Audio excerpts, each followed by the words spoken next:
Sam and Joe Flanagan are brothers who take mountain biking way past extreme. We love doing anything we can possibly do on our bikes. The extremer the better, the gnarlier the better. They're not too interested in well-worn paths or typical trails. It involves climbing up a snowy hill, then so be it. That's a good afternoon spent. One big problem we did face was a lot of frosty equipment.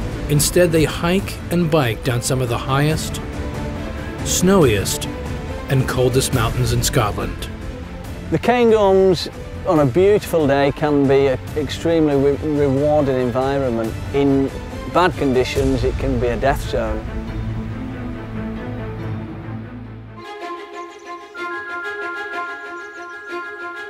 Our childhood was always really active, so we'd always be out climbing. There's a lot of caving around here in Yorkshire. Both my parents were into the outdoors, so they got us into sort of stuff like mountain biking. Because we lived in a rural area, mountain biking was just the natural progression. The mountain biking we do would be classed as extreme because of the elements that we do it in, the places we do it in, the kind of stuff we're riding down. It's not your average trail centre, it's steep and it's gnarly, and it's just an extra bit of danger, which is always a plus. Joe definitely does take more risks than me. He'd love to be the first one to take the risk.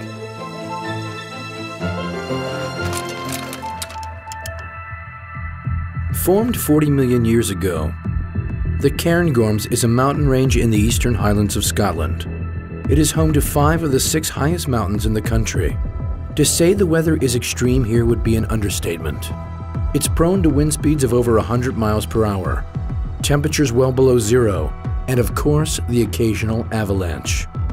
Not exactly the typical choice for mountain. It was up Aladdin's couloir in the Cairngorms, so it was definitely a baptism of fire.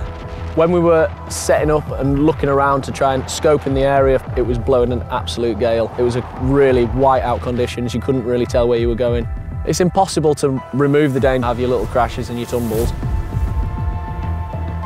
the Cairngorms can be, on a beautiful day, can be an extremely rewarding environment and really beautiful to behold, but in bad conditions it can be a death zone, and many people have died up in the Cairngorm Plateau, either being caught out by bad weather or falling off a cliff. It can be completely like another world. So you need to 100% check the weather. You need to make sure that everyone's going to be safe. Detailed information on what the weather's going to be like up high, what the wind speeds are going to be like, and it's dangerous. There's a lot of people have to get rescued. There's a lot of people, unfortunately, are killed in the hills around the Cairngorms because they misjudge the weather.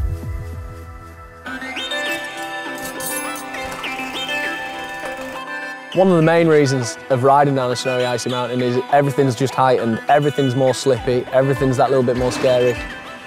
Coming down is the best feeling. That's where you feel really free. You just wind blowing through your face and carving turns in the snow. It's just a load of adrenaline. I love blending my activities, blending my sports, and adventurous biking. Yeah, I'd like to push on. I think I will adventure until I can adventure no more, until my body allows me to go no further. As my good friend Craig Evans always says, death before download. If you're going to have to carry down it, you're just going to try it anyway. Just get it done, see it through.